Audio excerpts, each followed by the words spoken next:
Hey folks, JC the Sniper here again, and you're about to get another knife review.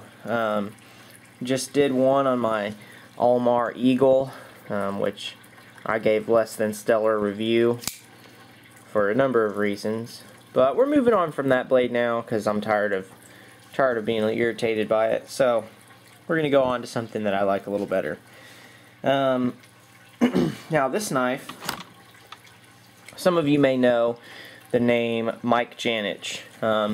If you've spent any time looking at knife stuff on the internet or any sort of martial blade fighting stuff, then you probably have heard of Mike Janich.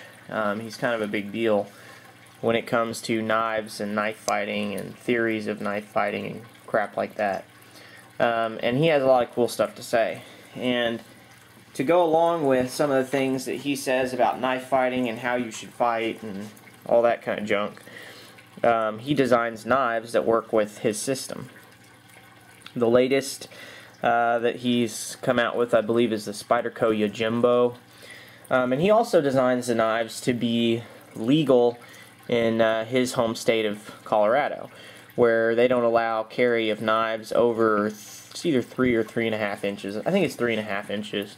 So anyway, he designs knives to fit those specifications. So this is one I picked up that he designed, and it is the Blackhawk Be Wharned. You can see the name there on the blade. Be Wharned. Spelled like Warncliffe. Haha, clever. It's a clever pun, look at that. Anyway, I picked this up at a gun show. Honestly, I don't know if they even make these anymore. I got a pretty good deal on it, and I've been pretty pleased with it overall. So I thought I'd talk a little bit about it. Specifications, the weight is, I believe it's just under 4 ounces. Blade length is like 3.5 inches. You know, it's got G10 scales, Aus 8 steel blade, and that's about it for that.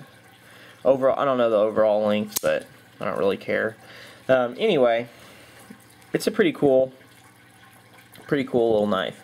Primary use for this knife is a tactical defensive blade. That's what it's designed to be. It's a little wonky looking, but that's because it's designed to work specifically with Mike Janich's little fighting style. So it's definitely well suited for fighting in a certain style, and it's definitely not well suited to being an EDC blade. If you're trying to, like, you know, I don't know what you want to do with your EDC blade, but this is probably not the best for any of that junk. It's got a fairly delicate tip, so it could be used if you need to do some delicate work, but you know, Warncliffe blade, it has a lot of things that just are not the best for an EDC blade. Alright, we'll go ahead and start on, I guess we'll start with speed and lockup then. Speed is great. That thing comes out fast. This is one of the faster blades I have, actually. Very, very quick. You don't have to move, you know, you don't have to flick your hand at all, just the thumb, and it comes flying out really, really well. You can flick it open if you want, if that's the kind of thing you like to do. You can pop it open, if I can get a good grip on it. Pop it open. So you can do that. I use the thumb stud. It's whatever. Thumb stud's pretty good. It's a little bit radiused on top there, but you get a good dig on it. Handle doesn't block it any, and it's cut away a little bit so you can get to it a little bit better right there. And it's done on both sides, actually, so that's nice. But pops out really, really fast, and it locks up tight. It's a liner lock, as you can see there, but it's tight. There's no wiggle in that, and I've carried this quite a bit, and I've, you know, popped it out quite a bit because I play with my knives all the time. So it locks up really, really tight. I was very pleased with that. Very high quality. This is the only Blackhawk knife I have, so I was very impressed with the quality of the lockup and all that good stuff. So the lock, as I just mentioned, is a liner lock. You can see there's scales in there. It has nested steel liners. They're not milled out, so that's where a pretty good amount of the weight comes from in this knife. The knife is designed for tip up and tip down carry. You get 4 sides, so all 4 directions, just like a Spyderco, which is cool. Anyway, I'm getting off track. We'll go back into ergonomics and blade design. Now, this blade is designed to be used gripped like this, with your thumb on top, thusly, or in a reverse grip if you want to. But generally, the way Mike Janich recommends the blade be held is just like this, thumb on top like this, because he uses a lot of like slashing cuts, and if you put your thumb on the back of it to help reinforce the force of the blade as you impact, you slap somebody's arm into your blade, because his Marshall blade craft system that he does is basically focused around not around making an opponent bleed, but around basically incapacitating their limbs, making it to where they can't move their arm, they can't grip, they can't hold a weapon, or eventually they can't run and chase you, and then you've basically created a mobility kill if they can't chase you. So anyway, he uses it like this, and it grips very well like that because that's the way it's designed. Additionally, the way the blade is situated, because of the angle of this handle on here, you can see it's angled like that. When you grip it, it puts the blade right in line with where it needs to be for his little fighting style. So for that, it works great. Like I said, the tip is kind of delicate. I don't know how much that would hold up to in stabbing. Probably not very much, because it's just a very, very delicate tip. You can see there, it gets very, very fine. So, however, it'll penetrate. It may only go in once, but it'll do it. So, very good for that. It's a AUS 8 blade, AUS 8 steel. So not the highest quality steel, but it's decent. And it's cheaper than a friggin' Almar Eagle, so I don't really complain too much about AUS 8 steel as long as the knife doesn't cost me an arm and a leg.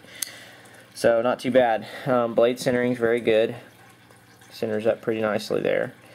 Like I said, the lockup's great. I haven't had to tweak this at all. I mean, it flies out quick and locks up tight, so that's excellent. Clip, no problems with the clip. It's just a straight, blackened, decent clip. There's traction under the clip, but the traction is not too bad, so it actually doesn't tear your pocket up too much. And it goes all the way down to the very end, as far down as they could put it. So it does leave a little bit sticking out of your pocket, but not too much, and it's just enough to grip. No lanyard hole, so if that's something you care about, you can't get it with this knife, but I don't care. And the handle's very comfortable. It grips very nicely, and it grips nicely both ways. So these little grooves and junk just lay nicely in your hand. Very good grip. There's some jimping on the handle itself, so if you want to drop back and use that, that is actually very effective jimping. Works very well.